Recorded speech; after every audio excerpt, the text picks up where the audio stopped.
सेना करेगी बेड़ा पार। नमस्कार, शाम के 5 बज चुके हैं। दंगल में आप सभी का स्वागत है। मैं हूं आपके साथ चित्रा त्रिपाठी। कोरोना से लड़ाई बेहद गंभीर है और जिस तरह से पूरे देश में हालात बेकाबू दिख रहे हैं, ऐसे में क्या अब सीधे सेना की मदद लेनी पड़ेगी? वैसे सेना की मदद के लिए दिल्ली सरकार के उप मुख्यमंत्री मनीष सिसोदिया ने रक्षा मंत्री राजनाथ सिंह को चिट्ठी लिखी है। इसमें सबसे बड़ी मदद ऑक्सीजन सप्लाई के मद्देनजर है। उधर सेना के पश्चिमी कमान ने पंजाब सरकार को ऑक्सीजन प्लांट शुरू करने में मदद की है। सेना के रिटायर्ड डॉक्टर भी जल्द मदद के लिए तैयार होंगे।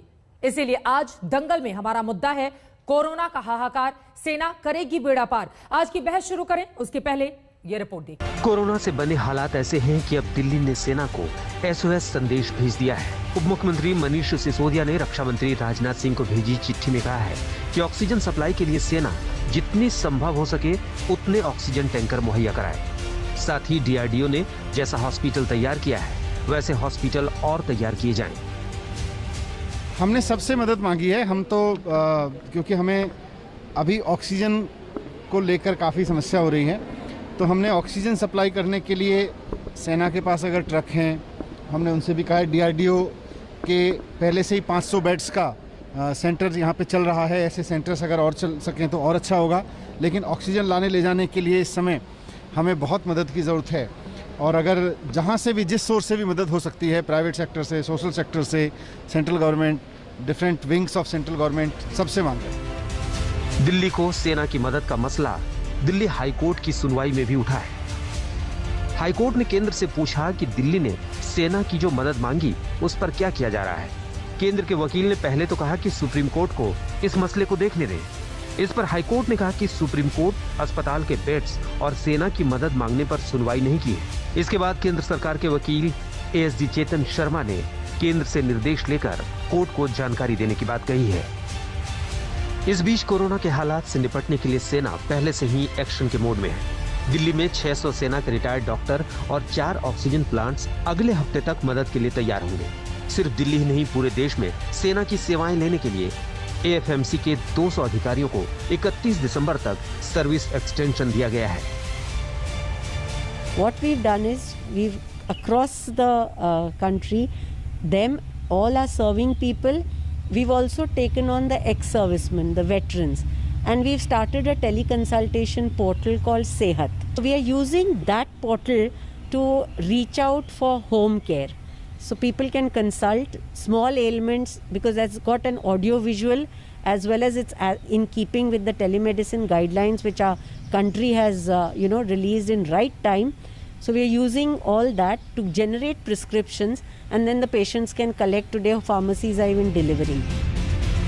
सेना की पश्चिमी कमान ने भी बंद पड़े ऑक्सीजन प्लांट्स को दोबारा शुरू करने में पंजाब की मदद की।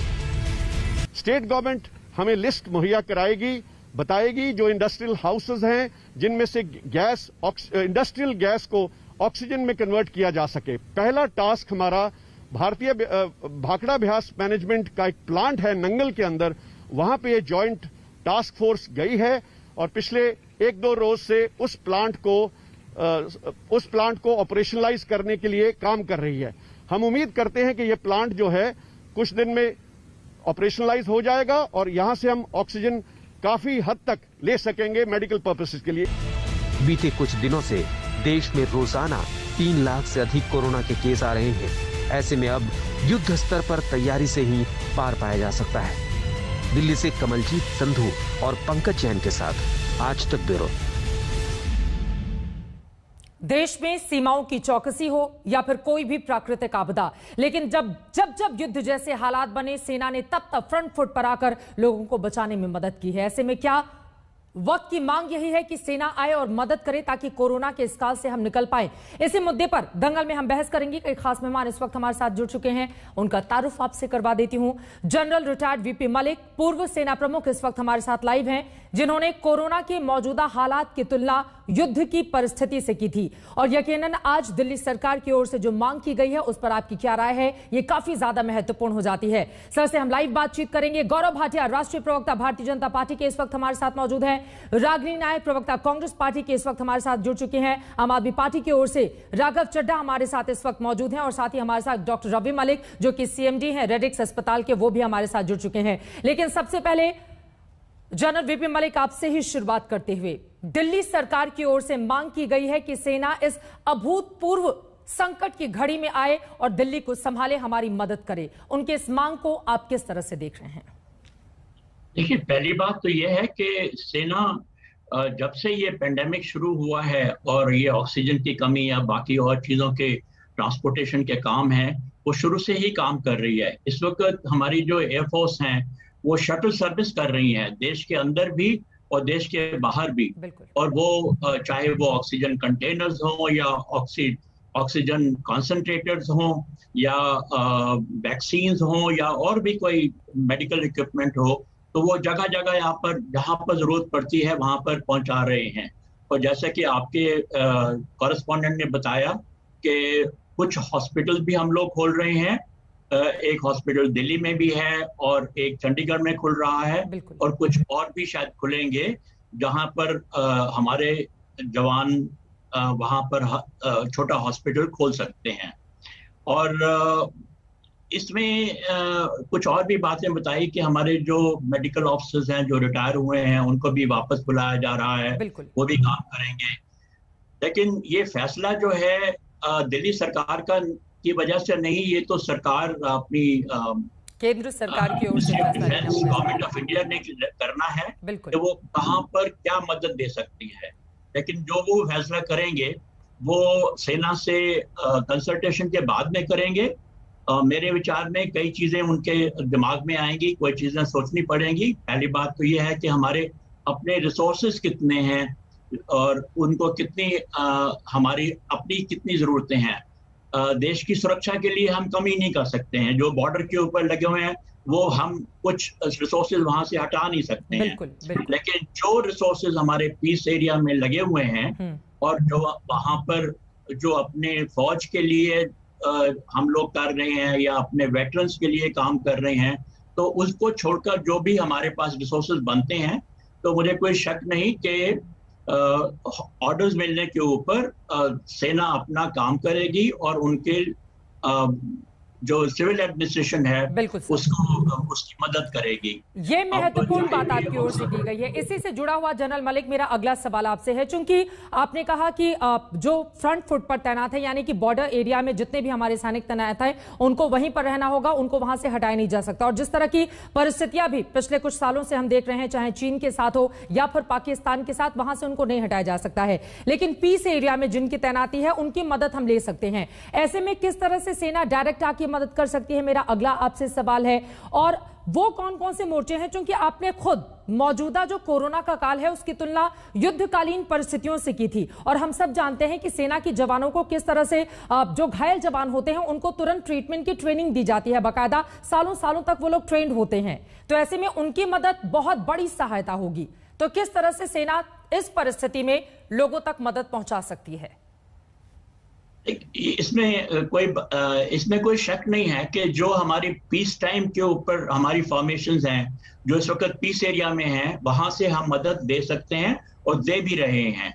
और कई हमारे पास जो ट्रेंड लोग हैं उनको हम अपने हॉस्पिटल जो सिविल के लिए बना रहे हैं उनमें इस्तेमाल करेंगे, वहां पर भी इस्तेमाल करेंगे। आपको ये भी सोचना होगा कि सेना के अपने भी लोग कई जगह के ऊपर कोविड में फंसे हुए हैं, वहां पर भी हमारे डॉक्टर्स जो हैं वो भी पूरा काम कर रहे हैं। लेकिन जो भी हम बचा सकते हैं, जो भी हम रिसोर्सेज अपने मुहैया कर सकते हैं, चाहे वो ट्रेंड हैं या उनको ट्रेनिंग देकर भी हम कर सकते हैं, नर्सेज हैं या नर्सिंग स्टाफ हैं, ऐसे लोगों को हम पहली बात तो ये है जो नए जो सिविल हॉस्पिटल की मदद के लिए अलग हॉस्पिटल खोले हैं वहां पर जाएंगे, और जहां पर कहीं और जा सकते हैं तो वहां पर भी भेजने के लिए मुझे कोई शक नहीं कि सेना तैयार रहेगी और करेगी। हमको ये देखना है कि वो लोग कोविड को लेकर कैंटोनमेंट के अंदर नहीं आए,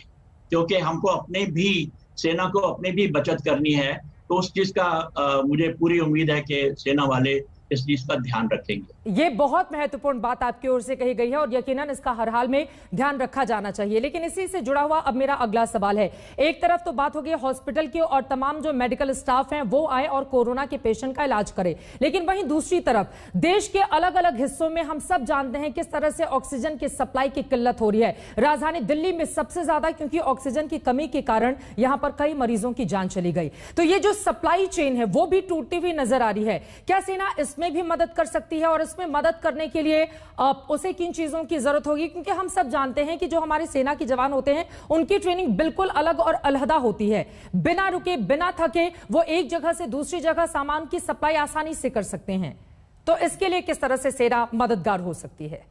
सप्लाई चेन का काम जो है सेना पहले से ही कर रही है। मैंने आपको एयरफोर्स वालों के जो काम कर रहे हैं, एयर ट्रांसपोर्टेशन, चाहे वो सिलेंडर्स हैं या ऑक्सीजन जनरेटर्स हैं, कॉन्सेंट्रेटर्स हैं या कोई और इक्विपमेंट है, वो जगह जगह पर बाहर से अंदर ला रहे हैं और देश के अंदर भी कर रहे हैं। और इसी तरीके से जो हमारे पास रिसोर्सेज हैं ट्रांसपोर्टेशन के, उसको भी हम इस्तेमाल कर सकते हैं जगह जगह पर ये चीजें मुहैया करने के लिए, पहुंचाने के लिए।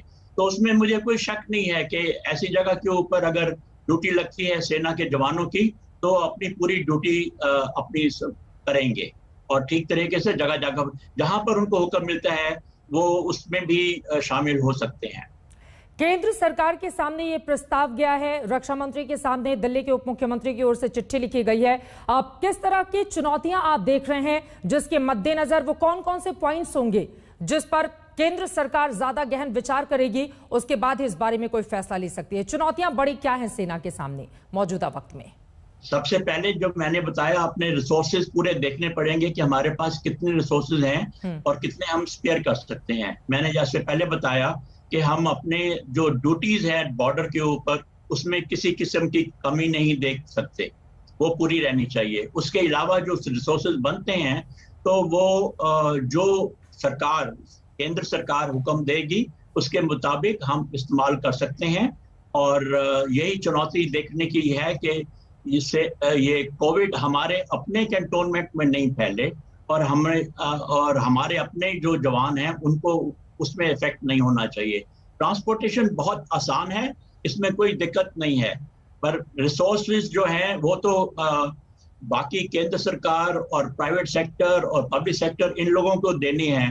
और जैसे जैसे हुक्म मिलेगा वो ट्रांसपोर्टेशन बड़े आराम से, आसानी से कर सकते हैं अपने रिसोर्सेज के साथ में या प्राइवेट सेक्टर की गाड़ियों के साथ में, जैसे भी हुक्म मिलेंगे। बिल्कुल, उसी हुक्म का इंतजार है कि केंद्र सरकार की ओर से इस बाबत क्या फैसला लिया जाता है। लेकिन मौजूदा वक्त में आप बार बार बॉर्डर का कई बार जिक्र कर रहे हैं कि वहां के हालात के मद्देनजर पहले वहां पर तैनाती ज्यादा जरूरी है। तो अभी की परिस्थितियां जनरल मलिक क्या बताती हैं बॉर्डर से?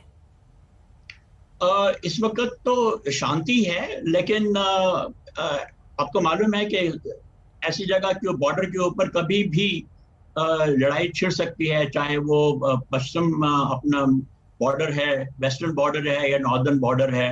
और वहां पर हमारे जो जवान हैं वो eye ball to eye ball लगे हुए हैं एक दूसरे के सामने, तो वहां पर हम कोई रिस्क नहीं ले सकते हैं। और जो पीस टाइम फॉर्मेशंस है हमारी, जो इस वक्त पीस टाइम में है, देश में जगह जगह पर फैली हुई हैं, उनके रिसोर्सेज जो हैं वो देखकर हम कुछ इस्तेमाल कर सकते हैं, वही हो रहे हैं।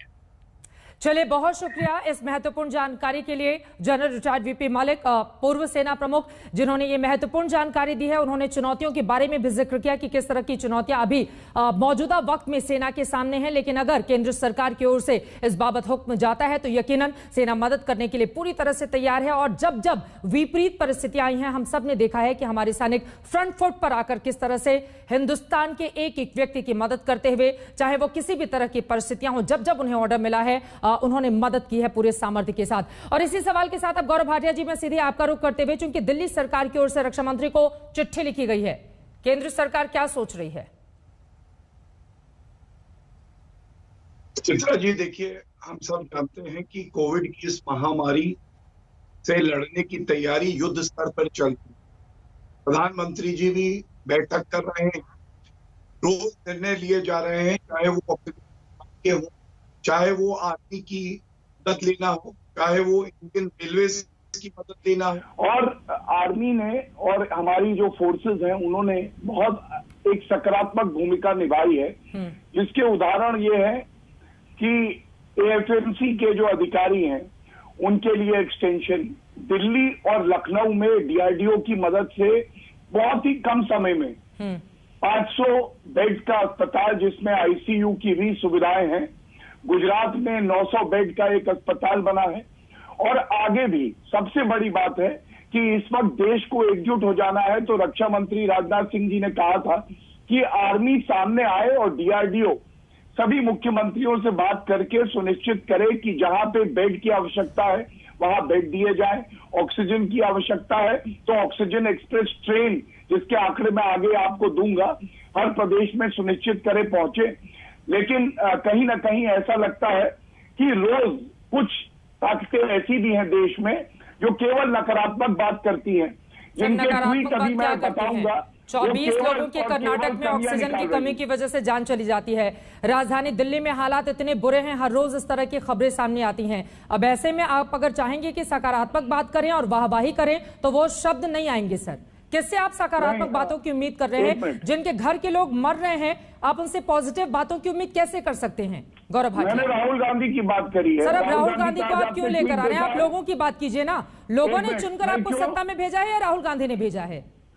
राहुल गांधी उस पार्टी के वरिष्ठ नेता माने जाते हैं जो 5 प्रदेशों में सरकार है। उनका आज का ट्वीट ऐसा लगता है कोई राजनीतिक गिद्ध ट्वीट कर रहा है, इसलिए मैंने ये बात उठाई। आप या तो चित्रा जी सहमत है या नहीं सहमत है, या आपकी सोच है इस वक्त ट्वीट करना। सर कांग्रेस के पूर्व अध्यक्ष क्या बात कर रहे हैं वो मेरे लिए उतना मायने नहीं रखता है। मेरे लिए मायने ये रखता है कि ऑक्सीजन की वजह से हर रोज लोगों की जान जा रही है। मेरे लिए मायने ये रखता है कि रेमडेसिविर इंजेक्शन की कमी से लोग मर रहे हैं। मेरे लिए मैटर ये करता है कि नेताओं के सामने लोग गिड़गिड़ा रहे हैं और उनकी मदद करने वाला कोई नहीं है।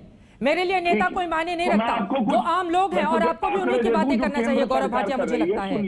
लीजिए सर आंकड़ों से क्या जो लोग मर रहे हैं सर, जो ठीक है आप अपने आंकड़े गिनाएगा। रागिनी नायक से एक बार जल्दी से मैं प्रतिक्रिया ले लेती हूँ। रागिनी नायक के बार बार मदद की बजाय नकारात्मक बातें क्यों करते हैं राहुल गांधी, जो आरोप लगा रही है बीजेपी? चित्रा, विश्वास नहीं होता कि आज दिल्ली जब सिसक रही है, दिल्ली तड़प रही है, दिल्ली आह भर रही है, और दिल्ली के लोग अपनी झोली फैलाकर आम आदमी पार्टी और भाजपा की सरकार से मदद की गुहार लगा रहे हैं, और फिर भी इस चैनल पर केवल और केवल सियासत हो रही है। मैं इन दोनों पार्टी के प्रवक्ताओं से हाथ जोड़कर ये विनती करना चाहती हूँ कि ये सियासत का नहीं, इस वक्त इंसानियत के बारे में सोचिए और उस हिसाब से टिप्पणी दीजिए। राहुल गांधी के ऊपर तो शुरू से आरोप लाते आए हैं, और राहुल गांधी जी ने जो जो एक बात कही, जो जो एक सुझाव दिया, वो सब सबके सामने है। आज आप भी उसे प्रत्यक्ष रूप से देख रही हैं, जनता भी देख रही है। इनकी राजनीति की बात मैं आपसे ना करूं चित्रा, आप एक पत्रकार हैं। दिल्ली की नब्ज, एनसीआर का एरिया जो है उसकी नब्ज आपके हाथ में रहती है। मैं आपसे जानना चाहती हूं कि इस वक्त दिल्ली की जनता सबसे ज्यादा गुहार किससे लगा रही है, और वो कौन लोग हैं जो दिल्ली की जनता की मदद करने की हिम्मत और सामर्थ्य रख रहे हैं? आप बताइए चित्रा। युवा कांग्रेस के अध्यक्ष श्रीनिवास ने जितनी मदद की है, न सिर्फ दिल्ली की जनता की बल्कि फिलीपींस और न्यूजीलैंड की एम्बेसी की भी, जो कि एमईए की जिम्मेदारी थी, उससे ज्यादा मदद क्या पूरे देश में कोई? मैं आपके इस बात से पूरी तरह से सहमत हूं रागिनी, लेकिन इससे जुड़ा हुआ अगला सवाल सुन लीजिए। वो चिट्ठी राहुल गांधी लिख रहे हैं केंद्र को, अरे कांग्रेस शासित राज्यों को भी चिट्ठी लिखे ना और बोले कि एग्जाम्पल हम दे रहे हैं सामने। आप एक नेता की बात करिए, मैं उससे सहमत हूँ, आपके युवा को ठीक है मैं, लेकिन आप ये बताइए, नहीं ये जो चिट्ठी केंद्र को लिखी जा रही है, कांग्रेस शासित राज्यों की क्या हालात है? मैं आपको जरूर बताऊंगी। मुझे खुशी हुई कि आपने आज सार्वजनिक रूप से ये बात स्वीकारी, और मैं दिल्ली में भी बोलना चाहती हूँ ये बात कि दिल्ली में हमारे पूर्व विधायक मुकेश शर्मा जिस तरह से मदद कर रहे हैं, हरीश खुराना भारतीय जनता पार्टी के प्रवक्ता हैं, हम सौतेली नजर से नहीं देख रहे कि कौन किस दल का है, उसकी मदद करेंगे या नहीं। सौतेली नजर से देखना भी नहीं चाहिए रागिनी नायक। मैं आपसे ये पूछ रही हूँ, कांग्रेस शासित राज्यों का भी बुरा हाल क्यों है, आप ये बताइए। चिट्ठी लिखते हैं ट्विटर पे अपनी बात रख, ट्विटर से बाहर भी निकलेंगे नेता या नहीं निकलेंगे? मैं पूछ रही हूँ, ट्विटर से बाहर निकलेंगे या नहीं निकलेंगे? ये ट्विटर का खेल कब तक चलता रहेगा रागिनी नायक? आप बताइए ना, कांग्रेस शासित राज्यों का क्या हाल है? एक दूसरे पर आरोप प्रत्यारोप लगा के आप क्या लेंगे? आम लोगों की जान जा रही है ना, और जो लोग मर रहे हैं उनमें से बहुत सारे लोगों ने कांग्रेस को वोट दिया होगा, बहुत सारे लोगों ने बीजेपी को वोट दिया होगा। ठीक है मैम, हो गया। मैं जल्दी से राघव चड्ढा आपके पास आते हुए समझ गई मैं आपकी बात। राघव चड्ढा जी, ठीक है मैम, मैं समझ गई आपकी बात। आप एग्जाम्पल रखिएगा सामने, इंतजार है पूरे देश को। लेकिन राघव चड्ढा, ठीक है, ये बताइए, आर्मी की मदद आपकी ओर से मांगी गई है मौजूदा वक्त। ठीक है मैम, रागिनी जी मैं आ रही हूँ, ब्रेक पर चले जाएंगे ना, एक बार राघव की भी बात हो जाए। आर्मी की मदद क्यों मांगी गई है? मौजूदा स्थिति इतनी खराब। ठीक है रागिनी जी, 1.5 करोड़ लोगों को वैक्सीनेट किया महाराष्ट्र, ठीक है, महाराष्ट्र में आज स्वास्थ्य मंत्रालय ने कहा है आंकड़ों में कुछ कमी जरूर आई है, लेकिन बीते साल भर में हम सब ने देखा महाराष्ट्र की स्थिति क्या थी। लेकिन राघव चड्ढा, जल्दी से आपका कमेंट, आर्मी की जरूरत राजधानी दिल्ली में क्यों है? उससे क्या स्थितियां सुधर जाएंगी? देखिए, ये एक बहुत बड़ा युद्ध मुझे लगता है हम सब मिलकर, पूरा देश मिलकर एक अदृश्य वायरस के खिलाफ लड़ रहा है। ये किसी युद्ध से कम नहीं है। बस एक जो दुश्मन देश से युद्ध होता है तो उसकी सेना नजर आती है, दुश्मन नजर आता है। ये एक ऐसे वायरस के खिलाफ युद्ध है जिसमें ये वायरस अदृश्य है, और भारतीय सेना हर समय देशवासियों के लिए और देश की प्रभुता और अखंडता की रक्षा करने के लिए हमेशा सामने आई और देश को बचाया है। और आज भी जब देश का एक एक देशवासी एक बहुत बुरे दौर से गुजर रहा है, खास करके राजधानी में संकट बेहद गंभीर है, उस समय हम सबने एक मांग रखी है आदरणीय रक्षा मंत्री जी के सामने, उनसे रिक्वेस्ट करी है कि आप हालात का जायजा लेते हुए, सारे अपने संसाधनों का जायजा लेते हुए, आकलन करते हुए, यदि आपको ठीक लगे तो अगर कुछ हमें भारतीय सेना की सेवाएं दिल्ली में मिल सके तो बहुत बेहतर होगा। और सेवाएं हमने 2 बिंदुओं पे मांगी है चित्रा जी। पहली बिंदु तो यह है कि ऑक्सीजन को लेकर आप देख रही हैं लगातार जद्दोजहद चल रही है। सुप्रीम कोर्ट और हाई कोर्ट के निर्देश के बाद भी केंद्र हो सकता है प्रयास कर रहा हो, लेकिन पूरी ऑक्सीजन अभी भी दिल्ली नहीं पहुंच पा रही है। और तो हमने सेना की मदद मांगी है कि ऑक्सीजन लाने में अगर कुछ सुविधा मिल सके, हमें कुछ सेवा मिल सके, सेना का साथ मिल सके। और दूसरी चीज, इस समय दिल्ली के अंदर हम लगभग 21,000 आईसीयू, नॉन आईसीयू ऑक्सीजन के बेड चला रहे हैं, लेकिन ये 21,000 बेड भी जैसे ही हम देखते हैं कोई नया सेंटर खुलता है भर जाता है। तो डीआरडीओ की तर्ज पर एक बहुत बड़ी व्यवस्था बेड्स की, हम 15,000 बेड की व्यवस्था बनाना चाहते हैं। उसमें आर्मी का सहयोग चाह रहे हैं, सेना का सहयोग चाह रहे हैं। अभी भी दिल्ली में कई जगह भारतीय सेना की सेवाएं, भारतीय सेना की का साथ हम सबको, दिल्ली वालों को मिल रहा है। आपकी मांग महत्वपूर्ण है, लेकिन केंद्र सरकार इस पर विचार करके क्या बोलती है उससे भी महत्वपूर्ण होगा ये जानना। लेकिन क्या इसी के साथ अपनी नाकामियों को छिपाने के लिए अब इस तरह की कोशिशें की जा रही है, ये भी बड़ा सवाल है। क्योंकि राजधानी दिल्ली के, राघव चड्ढा जी एक समय सुन लीजिए, मेरी भी बात सुन लीजिए, कई ऐसे अस्पताल हैं जो लगातार गिड़गिड़ाते रहते हैं, फोन करते रहते हैं, डॉक्टर्स आके टेलीविजन चैनल पर रोते हैं, और हम लोगों को शर्म नहीं आती कि उनकी सप्लाई सुनिश्चित कर पाने में सरकार पूरी तरह से नाकाम साबित हो रही है। क्या ये युद्धकालीन स्थिति है और ऐसे में सेना ही एकमात्र विकल्प है जो मदद कर सकती है राजधानी दिल्ली की? यहीं से चर्चा में आगे बढ़ेंगे।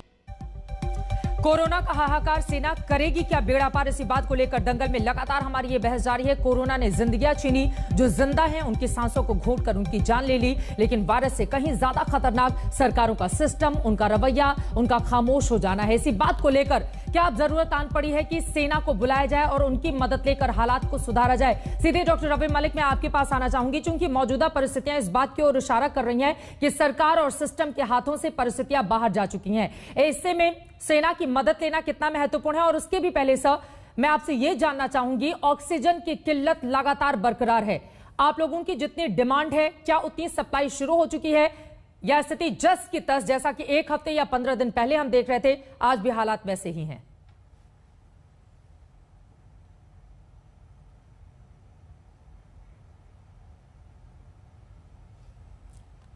सर आपकी आवाज नहीं आ रही है, म्यूट है आप प्लीज।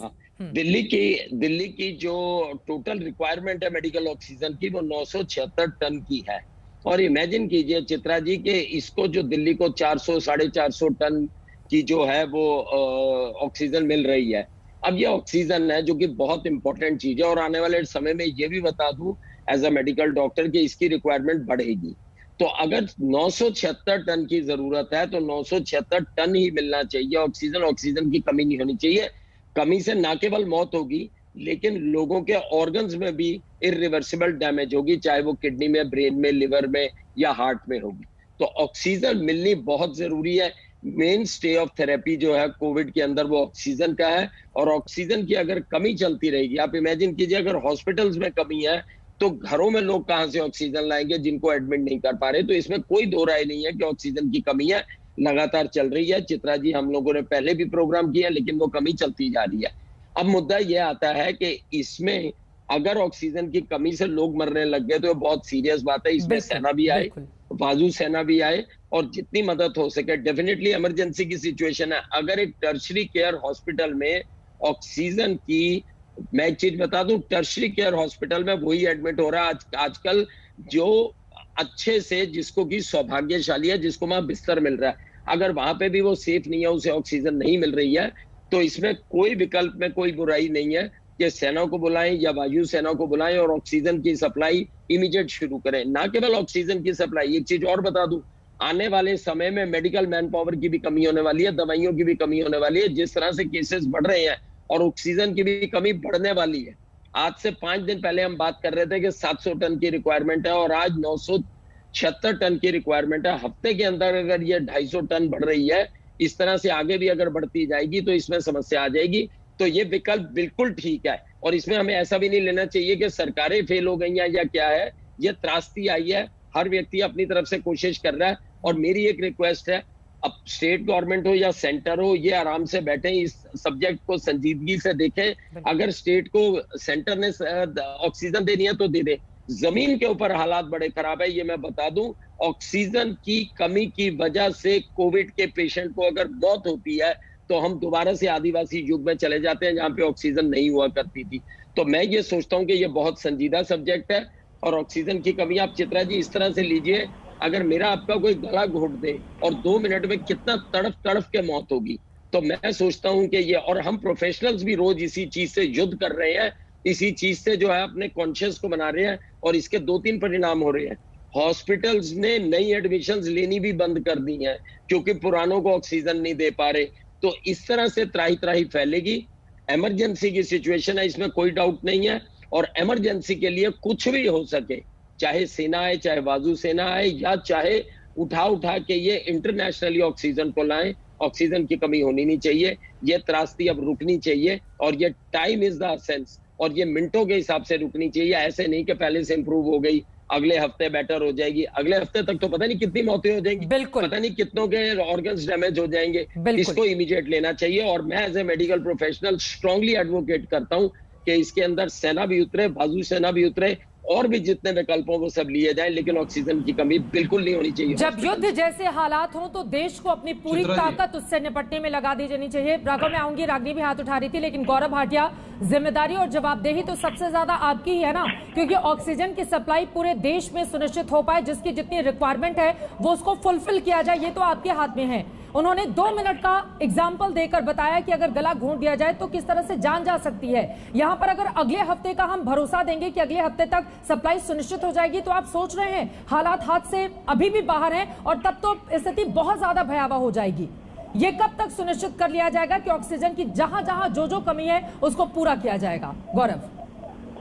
देखिए चित्रा जी, जो डॉक्टर मलिक ने कहा, मैं उस बात को ही आगे बढ़ाते हुए सकारात्मक रूप में एक बात जरूर बताना चाहूंगा कि जो हमारी पहल हुई है ऑक्सीजन एक्सप्रेस, इससे 1125 मेट्रिक टन ऑक्सीजन डिलीवर किया गया है, और ऐसी 7 और ऑक्सीजन एक्सप्रेस ट्रेन चल रही हैं जो 24 घंटे के अंदर, 48 घंटे के अंदर ऑक्सीजन पहुंचाएंगी दिल्ली में, यूपी, मध्य प्रदेश और तेलंगाना में।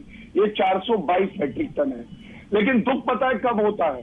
ये डॉक्टर साहब से आप पूछ लीजिएगा कौन राजनीति कर रहा है। ऑक्सीजन कोई ऐसा नहीं है कि आपने हवा में छोड़ दिया। स्टेट का सब्जेक्ट होता है हेल्थ, क्रायोजेनिक टैंक चाहिए होते हैं।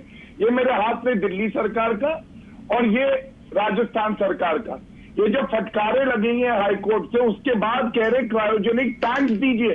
ये राजस्थान और दिल्ली की बात कर रहा हूं। उसके बावजूद इनके पास टैंक्स नहीं थे। हमने जो टैंक्स उपलब्ध थे वो उपलब्ध कराए, और ये भी जानकारी दे दूं, ये 2 दिन पहले की है, 50 बड़े ऑक्सीजन सिलेंडर दिल्ली को दिए गए हैं। और जो सरदार पटेल कोविड सेंटर है वहां पे भी हमने 35 ऑक्सीजन सिलेंडर बड़े दिए हैं। ये किस लिए दिए हैं? क्योंकि आप सही कह रही हैं, नागरिक को इससे मतलब नहीं है कि लापरवाही किससे हुई। उसको इससे मतलब है कि मेरे परिजन की जान बच जाए। और मैं आपको ये बता दूं, श्री नरेंद्र मोदी जी के नेतृत्व में रात दिन हम काम कर रहे हैं। जहां पे भी ऑक्सीजन सप्लाई बढ़ा सकते हैं वह बढ़ाएंगे, किसी भी राज्य की अनदेखी नहीं होगी। लेकिन जैसे दिल्ली सरकार की बात करते हुए राघव चड्ढा कह रहे थे 970 मीट्रिक टन चाहिए ऑक्सीजन सप्लाई, आप 380 से 400 मीट्रिक टन नहीं ले पा रहे क्योंकि आपके पास कंटेनर भी नहीं है, और आप कह रहे 970 दे दीजिए। इसीलिए दिल्ली हाईकोर्ट ने कहा था लॉलीपॉप मत दीजिए, आप ये बताइए ऑक्सीजन लेंगे कैसे। और अगर आपसे नहीं होता है तो आप केंद्र सरकार को हम कहते हैं वो कंट्रोल में ले। और जो मेरे पास जानकारी है आज केंद्र सरकार ने कहा है कि वितरण करने का काम भी केंद्र सरकार करेगा। और आपके पास जानकारी नहीं है ऑक्सीजन लाने के लिए राघव चड्ढा, और अपनी कमियों का सारा ठीकरा आप दूसरों पर मर रहे हैं। और गौरव, मौजूदा वक्त ऐसा नहीं है कि ये जो हेल्थ का सब्जेक्ट है वो राज्य का है या फिर केंद्र का है।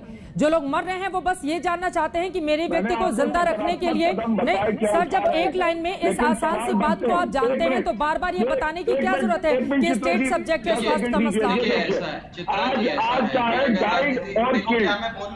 उनके पास नहीं है तो आप मदद करिए ना सर। सबसे ज्यादा ताकतवर मौजूदा वक्त में कौन है? केंद्र सरकार। सबसे ज्यादा संसाधन किसके पास है?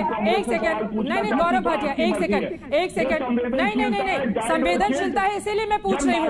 अभी भी हम और आप बात कर रहे हैं ना गौरव भाटिया, न जाने कितने घरों के जो मुखिया हैं उनकी जान जा रही है, न जाने कितने बच्चों की मौत हो रही है, ठीक है सर, एक सेकंड, नहीं क्या कोई गलत बात नहीं है गौरव, बिल्कुल गलत बात आप कर रहे हैं, बिल्कुल गलत बात आप कर रहे हैं। आप मौजूदा वक्त में ये नहीं बता सकते हैं कि ये स्टेट का सब्जेक्ट है और ये केंद्र का सब्जेक्ट है। जिसके घर के लोग मर रहे हैं उनको नहीं मतलब है इससे। आप स्टेट और ये केंद्र की बात आपस में रखिए। और मुझे समझना भी नहीं है सर, मुझे नहीं समझना है गौरव भाटिया, लोगों की जिंदगी जा रही है, आप स्टेट और केंद्र में उलझे हुए हैं। पूछ रही हूँ मैं, डरती हूँ क्या किसी से? पूछ रही हूँ मैं, किसी से नहीं डरती, लेकिन आप उसी बात को जवाब दीजिए जो पूछा जाए सवाल। ठीक है, मैं आ रही हूँ उनके पास, आप मौका दीजिए उसका जवाब देने के लिए, मौका दीजिए उसका जवाब देने के लिए। लेकिन ये स्टेट का सब्जेक्ट है, ये केंद्र का सब्जेक्ट है, इसको घर रख कर आए करिए। ठीक है सर, रवि मालिक, डॉक्टर रवि मालिक जल्दी से। देखिए Chitra ji, as a professional हम लोगों का दिल रोता है जब इस तरह की डिबेट सुनते हैं। मैंने पिछली डिबेट में भी कहा था कि हमें कोई उपदेश नहीं चाहिए, हमें सिर्फ ऑक्सीजन दे दो। देखिए ये स्टेट का सब्जेक्ट है या सेंटर का सब्जेक्ट है, ये त्रासदी का सब्जेक्ट है। अभी तो परिस्थितियां इतनी खराब हैं कि इस वक्त जो है स्टेट है, सेंटर है, जो भी है वो सामने आए और हमें ऑक्सीजन प्रोवाइड करे। बिना ऑक्सीजन के, मैं ऑक्सीजन की इंपॉर्टेंस आपको इस तरह से चित्रा जी बताऊंगा कि जब भी पेशेंट रेस्पिरेटरी फेलियर में जाता है तो उसके लिए ऑक्सीजन बहुत बहुत बहुत आवश्यक होती है, उसके जीवन की रक्षा करती है। और उस वक्त पेशेंट जो ऑक्सीजन के लिए ऐसे तड़प रहा होता है कि जैसे उसकी जान निकल जाएगी। उस समय अगर उसको ऑक्सीजन ना मिले, हो सकता है कि आज डिबेट पे बैठ के हम उस चीज को ना समझ पाए, लेकिन हम जो क्लिनिशियंस और डॉक्टर्स उस वक्त मरीज की हालत देखते हैं तो ये बहुत दयनीय होती है। मैं ये कहना चाहूंगा, ये इस वक्त त्रासदी का समय है, बहुत ज्यादा परिस्थितियां खराब हैं, तो इस वक्त हम इसके ऊपर कोई वाद विवाद ना करते हुए केवल और केवल एक ही चीज के ऊपर फोकस लगाएं कि ऑक्सीजन कल से बढ़ेगी कैसे। बिल्कुल सर, ये आपकी सबसे महत्वपूर्ण बात है, इसी का जवाब आप दीजिए गौरव। ट्रेन चलाई है, हमें उसका कोई ना कोई रोड मैप दीजिए। ठीक है सर, रोज आके यहाँ चिल्ला के गला बैठ जाता है, लेकिन ऑक्सीजन दीजिए हमारे को।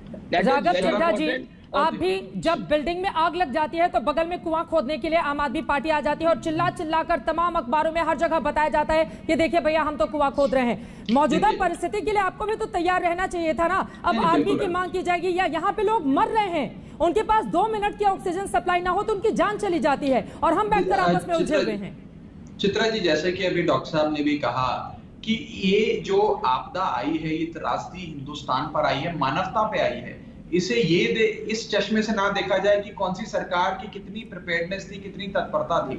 कोई भी सरकार मुझे लगता है इस इतने बड़े स्तर की त्रासदी के लिए प्रिपेयर्ड नहीं थी।